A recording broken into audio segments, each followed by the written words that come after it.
why you are the best choice for that position, especially you two. Hi everyone, my name is Snow May and I'm running for the Finance Commissioner role. Right now, currently I am Finance Commissioner, so I'm running for re-election.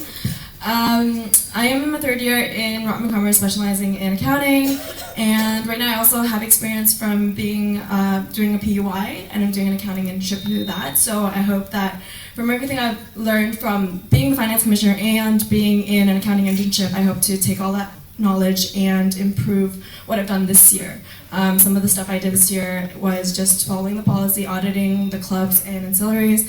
I tried to keep the budgets up to date, and I mean, it's all number stuff, but it's pretty important for everything and for the cohesiveness of the whole council. So I hope you guys will re-elect me.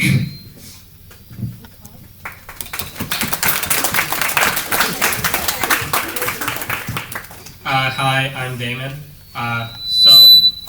It's my second year at U of T. I'm currently the UTSU rep on the lit, and I sit on the UTSU's board of directors.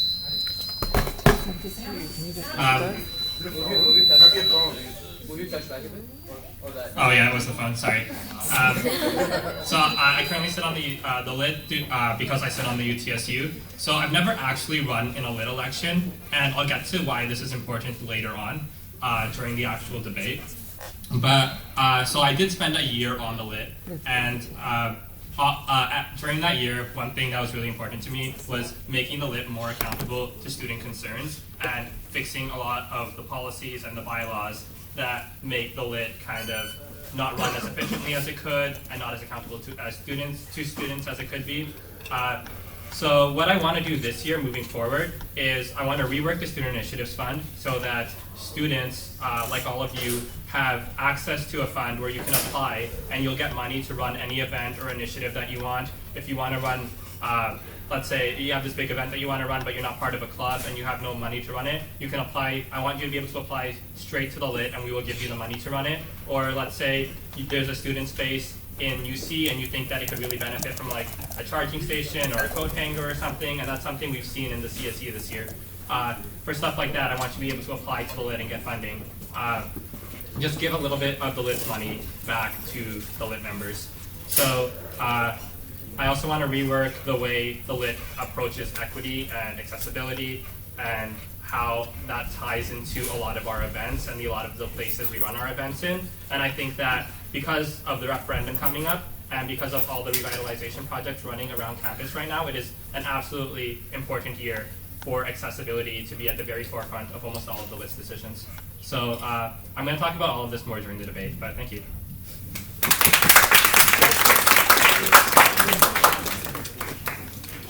Okay, everyone. My name is Matt Thomas. I am a third year going into fourth year. I'm studying politics and history, and I'm running to be UC Lit president. I have sat on the lit for 3 years now, once as a rep, twice as a commissioner. Athletics and University and Academic Affairs, which is the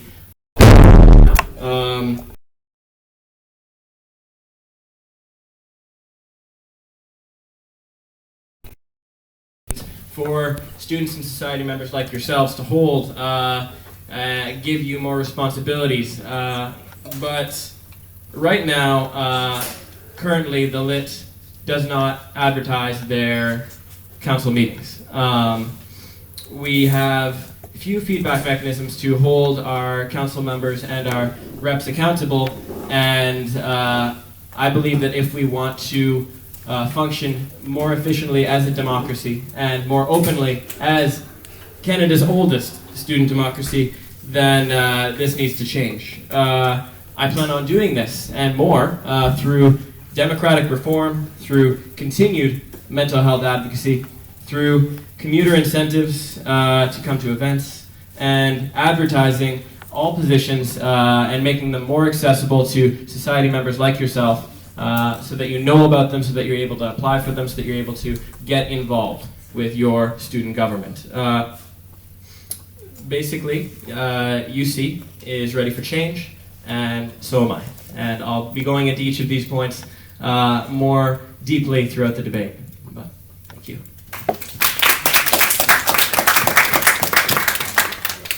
Hi everyone. I'd like to just begin by thanking you all for taking your time to come. We have an amazing turnout tonight. Last year when we were running for core exec, we didn't have this, so this is really great, and I'm really glad students are really caring about our core exec debate today. So I'd like to introduce myself. My name is Ramsey Anderi. I'm a third-year student at Rotman Commerce studying finance and economics. I'm the current vice president of the LIT, and I'm running for president this year. So I've been involved in the UC community for the past 3 years, and that's include on the LIT as mid-year rep and off-campus deputy. And I wanted to bring all that experience, as well as my experience in orientation, such as head leader and orientation exec, to president. So I worked really closely with the president this year, and I know exactly what to expect, all the difficult challenges that are coming up, and things that people don't know that the president has to do. And I know that with all the experience I've gained along the years, I know how to apply it there. To quickly, briefly talk about my platform, keep it under a minute. I'm focusing on three. I hope everyone can hear me, by the way. Sorry. I'm going to focus on three main things in my platform, and that's more student engagement. And there's many ways I'm going to be doing that. Sustainability. So I'm going to be creating a sustainability committee because currently the LIT and the community doesn't really tackle sustainable practices and the environment in general enough. And then mental health, and there's also a lot of ways I'm going to be doing that. So I'll be talking about that more throughout the debate and in my platform, which is available online. And yeah, I think that's about it. Thank you.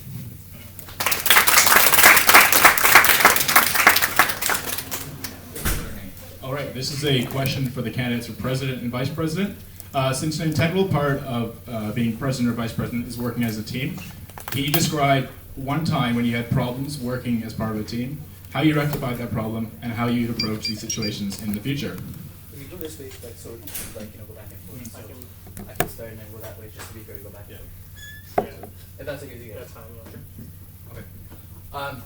So the question is a time where we had an issue with the team, or we weren't able to work well, and then how do we rectify that, right? Yeah. Okay, so I want to speak on my experience with the RCLA. So in my second year, I was part of the Rotman Commerce Law Association, and I was director of events.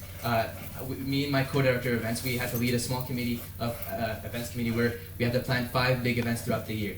So the issue we were having is that one of the committee members wasn't being very responsive or communicative with us, and we weren't responding to the things we were telling them, and they weren't really pulling their weight in general with their responsibilities, and that really affected the team because other members started noticing that and had to take on more responsibility, and it was frustrating for us as it meant more responsibility for us as ourselves, and sorry, I keep forgetting to put this mic here, and stuff like that. So. The way sort of that and it was a very big learning experience for me because when I first approached it, it was we were telling me and the co-director saying, hey, you're not communicating enough, you're not responding to your Facebook messages, your text messages, and that created more issues and all that stuff. What really was a learning lesson and that's how I ended up rectifying it is that I didn't consider that maybe this person has needs for accommodation, needs personal needs, why that person isn't responding to our message and communication, or why that person's not available. I did not consider try approaching that person on a personal level and see what the issue was, or maybe how I could better communicate with that person. So we set up an individual meeting with that individual, the committee member, and I asked her all this kind of stuff, and what could we do as co-director of events to better communicate with you and serve you and all that kind of stuff, and took literally word for word the things she addressed and expressed as concerns and applied that to rectify the issue.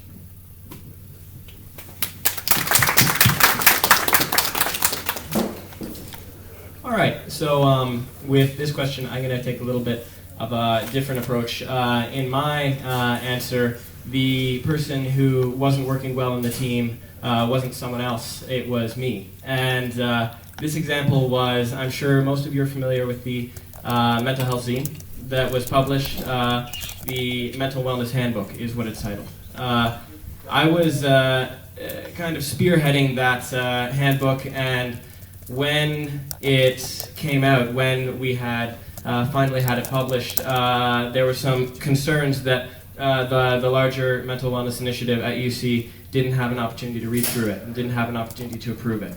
And since then, I have looked back on that and reflected and realized that the democracy isn't in the outcome. It's in the procedure.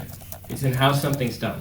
And through my 3 years at the UC Lit, I have learned from my mistakes, which I have made, and I will be the first to admit that. But it's learning from these mistakes that I've made throughout the years has made me a better leader. The outcome was largely positive when it was received by the community, but it's really in the procedure that makes something democratic, and that's what's important.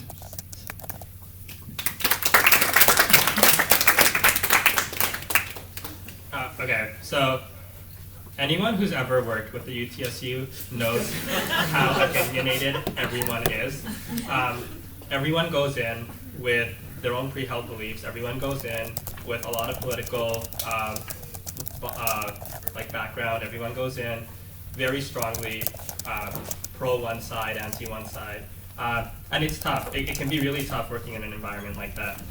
So this last summer, I was a part of a team. I actually helped lead a team that was creating a new board structure proposal for the UTSU. So for those of you that I didn't get to speak to during the summer or during the start of the school year, there was a UTSU AGM back in November that decided on how the new structure of the UTSU would be for the elected positions, because the current structure wasn't compliant with the new bill that the government put out. So myself and a few others led a larger group that was in charge of writing up an entirely new set of structures, getting it approved by lawyers, getting approval from membership. And when you have a lot of opinionated people from everywhere you can on this campus and from Mississauga, it can be very, very tough to work as a team. And when you're trying to get people who have hated each other for the last 3 years into the same room to decide on how the future of this corporation is going to be structured, it can get really heated. So that was the one time during my university experience that I really learned how to work as a team. I ended up being the mediator for a lot of the conflicts during the planning of the board structure, and that's really taught me that the one big thing that I learned is if you sit down with someone and you ask them what their problems with something are, they aren't gonna lie to you. They aren't gonna tell you something that they're trying to get personal gain out of. They will tell you what their issues are, and if you listen to those issues and you address those issues, you will work fine as a team. And that's the core of working as a team, is actually listening to people and letting go of your pre-held beliefs and listening to what other people say in a realistic manner and being able to compromise with people. And that's something that I had to deal with a lot while working on the board proposal, and it's something I had to teach to a lot of people while working on the board proposal. So yeah. A couple of things. We're going to wait for the applause to be after all the candidates have answered, just to kill time. Also, we're going to try to shorten the answers a little bit, otherwise we'll be here a long time. A common concern in the UC community at large is seeming lit exclusivity. How would you combat this problem? Okay. So, as a finance commissioner, the finance commissioner also has a finance commission, and in my point of view, what I can do better next year is have more people on the commission, have more positions available, and especially getting more of the younger years involved, because I definitely want to pass on knowledge and make sure that the community is engaged with how exactly we are operating. This year, we had an interview process, and there were kind of just like how room heads are interviewed and hired. Finance commission was hired, and they were all UC students that are, interested in learning about the finances and how to make sure the council's finances are operating smoothly. So I think from my perspective, I can help by just making that more public and available, and hopefully getting more people involved in the finance process.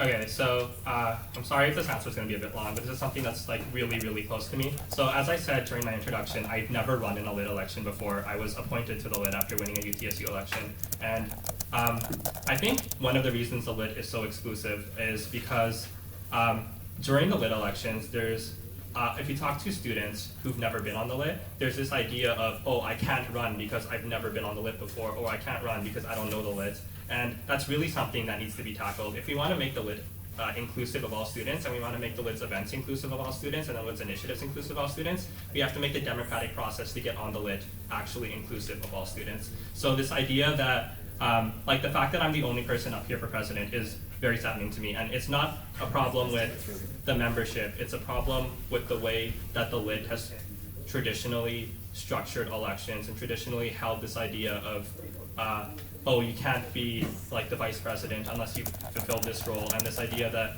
like you have to climb the ladder to get to like vice president, that really needs to be tackled. And the second thing is commissions. So commissions with most student unions or most student councils are the way that we communicate to the larger membership. They're the way that every member can get involved in a specific subsection of the lit. So if you're a commuter and you really like the commuter events that we run, you can come to the UCOC commission. And unfortunately, the lit's commission structure isn't as like thought out as it should be right now. Commission meetings are very irregular. They're very sporadically held. There's no actual schedule to them. This goes for all commissions, and I know a lot of commissioners have made a very, very strong effort to fix this, and like I applaud them, but there's still a lot of work to be done. And I think the two things are, I think, making our elections more accessible to all members, defeating this idea that you have to climb the ladder to actually be in the lit, and restructuring our commissions so that members actually feel like they can come out to them and have a voice at them. Those are the three ways we're going to fix this exclusivity factor.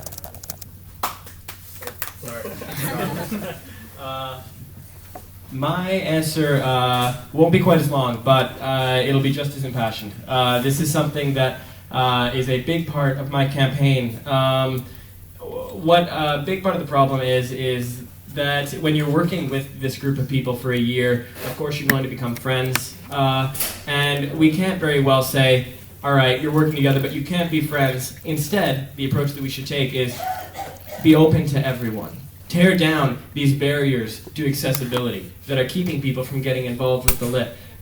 Some of them are by advertising the lit meetings that we want you to come to, advertising the time and the place so that you know where they are so that you can come and share your opinions, as well giving all students speaking rights automatically at meetings so that they can share these opinions without having to have the rights awarded to them to speak. Advertise ways for students to get involved, like the Student Initiative Fund, like club funding, like committees on the lit, like elections, like reforming the way that the elections are advertised, as well implementing the new deputy selection process that the Deputy Selection Working Group has come up with this year. These are all things that we can do to make the lit less intimidating, to make it less exclusive, to open it up to all of the membership. Thank you. So I'll try to keep the mic close to my mouth this time. So in terms of tackling lit exclusivity, in my opinion, it's a matter of culture of the lit. So the way I plan on tackling that, so over the summer, part of my platform is to have trainings and workshops for all the execs and all council members. So I'm going to talk about two ways that I believe some of these workshops or specific parts of the workshop are going to tackle lit exclusivity. So I'm going to have a workshop with all council members in terms of how to best engage students at events and stuff. So if you've ever been to a lit event, you'll know that there's always at least a few lit members just sitting around or helping, like setting up and stuff and running the event, right? And in the past it's always been a matter of like, lit exclusivity. How do we tackle that? By being more approachable, being more friendly. But what a lot of lit members don't realize, it's not about if you're a first year student, for example, that you've never met any lit member, you wouldn't even know those people are lit members for starters. You wouldn't even, if you did, you wouldn't even go up to them and say like, hey, I love the event, so like that's not how things work in general. So in terms of changing that kind of culture, I'm going to be giving a workshop to all council members and having them have strategies in breaking out of their bubbles at events. So that means when you're at a lit event and you're a lit member, instead of sitting around with your friends and chatting or trying to be approachable, you look at the new faces in the room that you've never met before, and you go approach them. I know it's hard to break out your bubble, but it's changing that kind of culture in that hey, how are you liking the event? Having a good time. Have you heard of this kind of stuff? And meeting those kind of people. So that's one of the fundamental things in changing the exclusivity is approaching the culture part of it. The second thing I want to do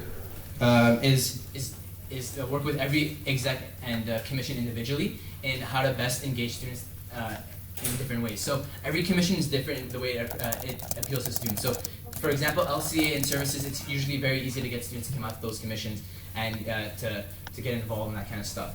And athletics and SEC don't always have those kind of, for example, don't have those kind of opportunities for students to get involved and get engaged in the commission. So I'm going to be working with every, with Core Exec, every commission and commissioner specifically on how to best engage students in different kinds of ways and how to best attract students and how to get them involved with different methods.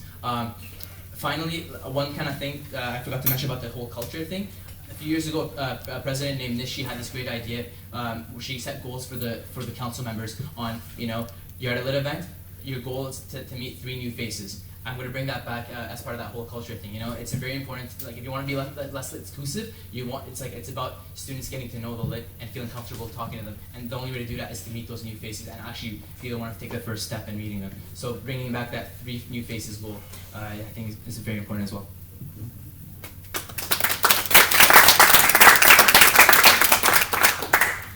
All right. Consider the following scenario. A UC student approaches you and explains they overheard members of the UC Lit making inequitable and inappropriate comments in UC spaces such as the CSC and the JCR. The student does not feel welcome anymore and doesn't plan to participate in any extracurricular activities. How would you handle this situation? Yeah, that's for everyone. Yeah. Okay, so that's a fantastic question. So I've encountered this situation a few times as VP and many times as UCOC deputy. Because as UCOC deputy, you have to make sure the CSC is a very welcoming and comfortable space, right? So the first thing that's very important in implementing and making sure it's very clear next year as well and improving is having a clear and easy avenue for students to submit their complaints and their issues with that. So that could be, something very simple, a very simple method to contact the COCOs or the UCOC commission or the VP in terms of the JCR. As well as having a very simple to use grievance procedure. So currently also the LIT has a official grievance procedure in our constitution, making that clear to students and having that online on our hopefully brand new website soon. So having those very easy avenues for students to submit complaints, as well as like feedback boxes and outlets that we're working on implementing this year for next year as well.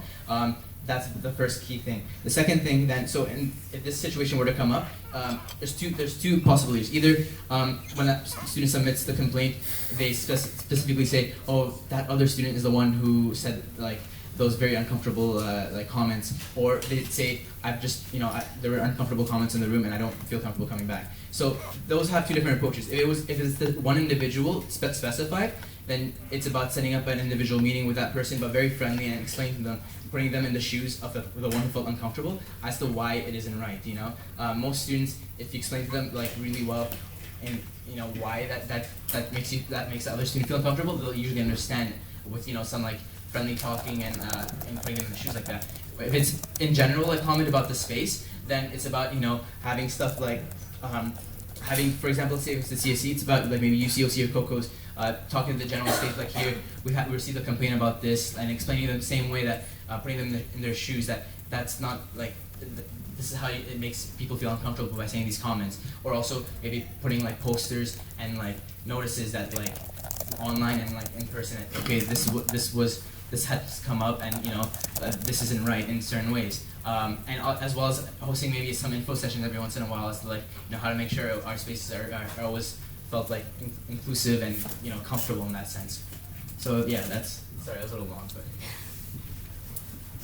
Okay, so to begin tackling this issue, first and foremost, if a student came to me and said that a council member was making them feel uncomfortable, was saying things that were inequitable, first and foremost, apologize to that student on behalf of the LIT. Secondly, then send out a mass email to council telling them that this kind of behavior is unacceptable, and speak to the individual council member about why this behavior is unacceptable. And then the root of inequity and behavior of that nature is ignorance. So schedule training for equity with Central Student Life.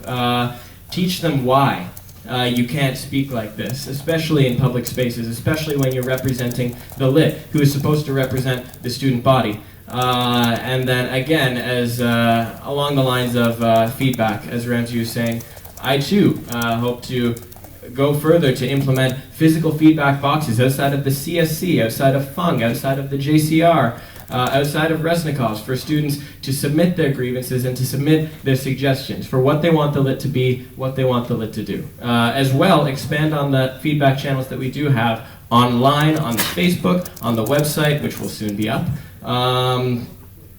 But in essence, the root of inequity is ignorance, and in order to fight that, we need to train lit members and society members on why that kind of behavior and speech is unacceptable, especially for the college that prides itself on its equity.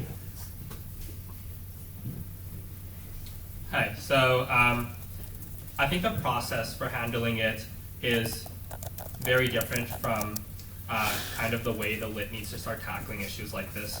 So there is obviously a very clear process for how we handle this. We listen to the students' concerns, we address the students' concerns on a large level, and then we speak to whoever was responsible, the council members responsible, and we try to get them to correct their behavior. And if us talking to them isn't enough, there are equity training sessions that we can sign them up for or that we can make mandatory. And if they just refuse to correct their inequitable behavior, there are grievance structures in the LIT's constitution for holding them accountable.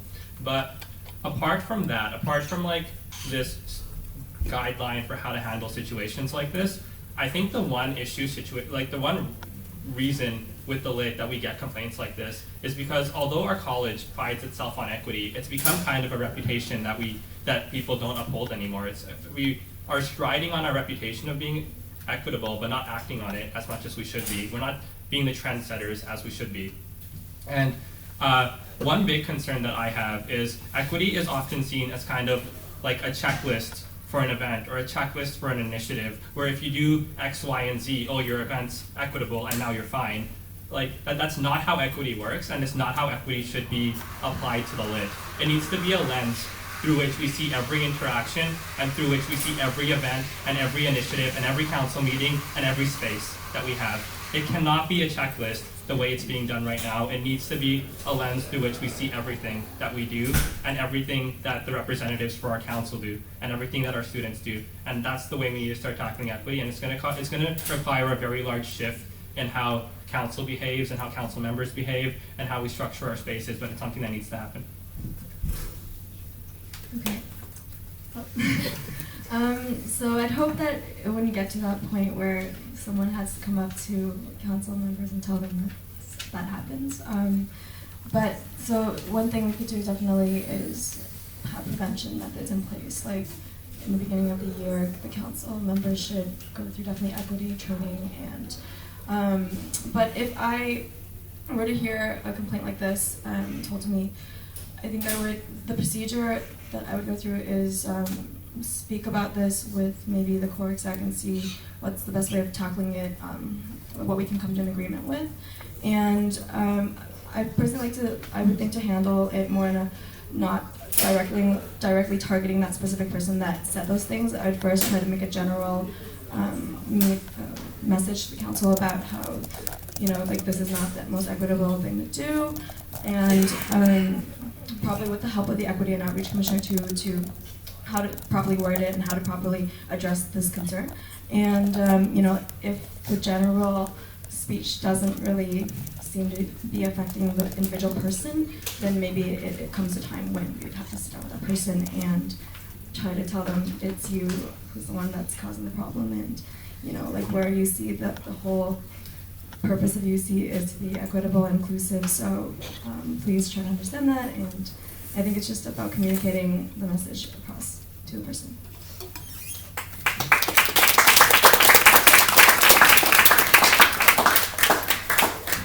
All right, keep in mind that all these questions were submitted to us by UC community members. It's not just me saying this. This is specifically for Ramsey, this one. In your platform in your run for vice president last year, you made a promise about implementing UC points to encourage students to come to events. What happened here, and what is the status of other campaign promises?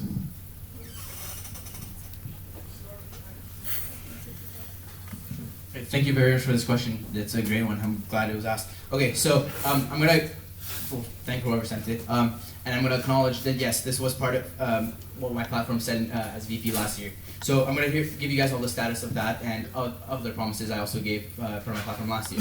Not all of it, obviously. So currently we have a task force that's comprised of myself, my deputy, and 2 reps at the moment who are in charge right now. We have set a timeline together in investigating different options and possibilities in terms of how to best tackle UC points, because it's a big idea. So that's what's currently in place right now, and we're in the middle of our research on doing that. The final result of this task group would be ideally to bring whatever we test out this year or whatever we find best as a system to implement UC points, test it out at the beginning of next year as a sort of sample system and sort of build on that. As in terms of some of the other promises I made, such as like feedback forms and feedback outlets, we currently have other task groups made of reps who are currently tackling this. We've been checking in on them. Methods of communication, we also have a task group for that.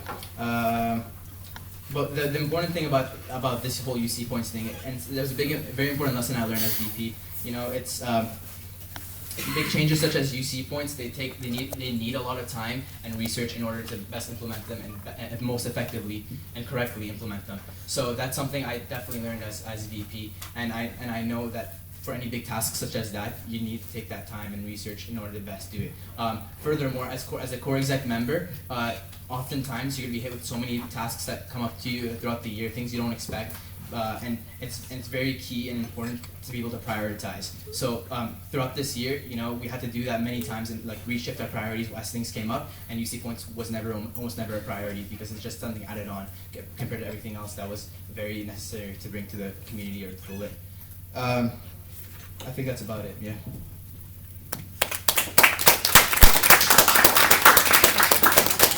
Okay, and this is a question for the candidates for Vice President and President. How do you plan on improving mental health services at University College in terms of quality and accessibility? Yes. Okay, so this year by one of the other candidates, but this summer there was 2 separate initiatives that kind of started services that University College offers that are under-advertised, underused. And some of these are more academic-based ways at approaching mental health. Some of them are extracurricular ways at approaching mental health. But one of the first things that we need to do is make sure that this exhaustive list of resources that go underused are better advertised, maybe during Frosh Week or during like lit town halls or during lit events. We could bring out these resources to our members, and it's something that Lit's actually been working on this year, which is really good. Another thing, this is like, the second point is very ambitious, but it's something that I've spent a lot of time this year looking into. And it's one of the reasons that when the Mental Wellness Initiative first started, one of the reasons why I got very involved with it during the summer was because at Vic, so Victoria College, they have in-house counselors. So essentially what CAPS is, but specifically for Vic students. It's very expensive, it costs a lot of money, but it works very well for Vic. And that's something I've tried to talk to Vic, I've tried to talk to Vic admin, Vic students, I've talked to some UC students, some UC admin about it, and it's very ambitious to get something like that done, and it won't happen within the next year, which is one of the reasons I didn't put it directly into my platform, because I know I can't promise it for this year, but it's something that I really want to work towards this year, and something that I want to set up for maybe the next vice president, or the next president, or the ones after that. So maybe, if not next year, maybe the year after, somebody at one point, the students in this college will have like mental health resources specifically for UC. So a CAPS specifically for UC, which isn't bogged down. This year is a program called Identify, Assist, Refer. We offer this to all of our MWI committee members, and it is the training that the Dons get. In order to reduce stigma, you have to raise awareness. As one goes down, the other goes up. And so I would offer these trainings regularly to students in the UC community free of charge. The LIT would eat the charge. Students would register, students would show up, students would learn, and with more students aware of mental health issues and understanding how to handle when a student's mental health is in jeopardy, we can reduce stigma and make UC a better safe space for everyone.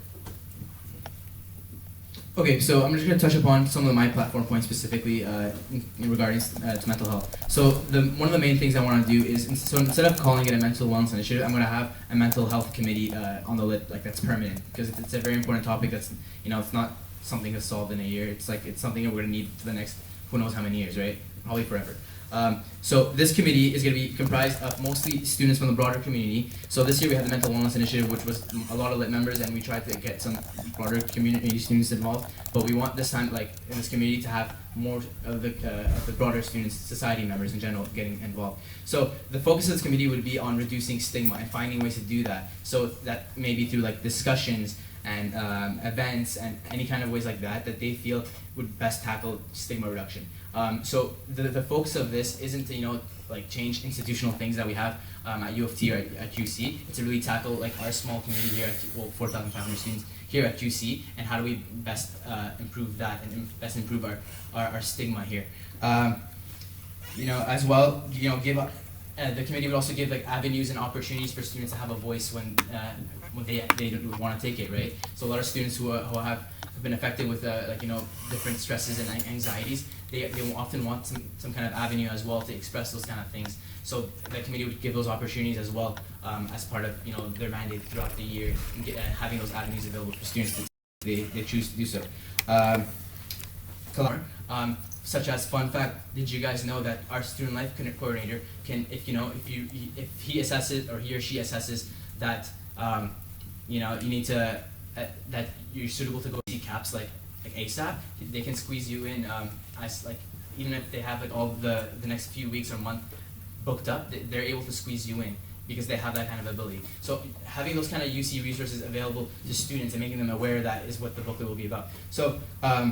And the other big idea I have in terms of mental health at UC is, and I've been already talking with the coaches about doing so, is implementing an interactive sort of discussion talk about mental health during the week. So if you guys remember, there's Sex with Sec every year, and that's a very informative and interactive and fun talk about sex in general, and it reduces stigma surrounding sexual practices and all that kind of stuff.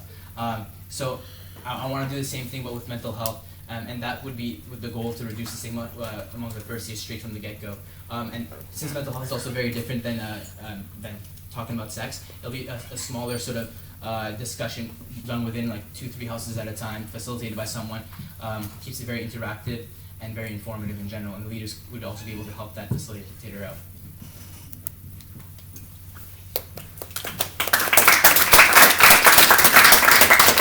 We're going to take a very short break now, and when we get back, the candidates will be taking questions from 2 esteemed former UC Lit and current UC Lit presidents. So.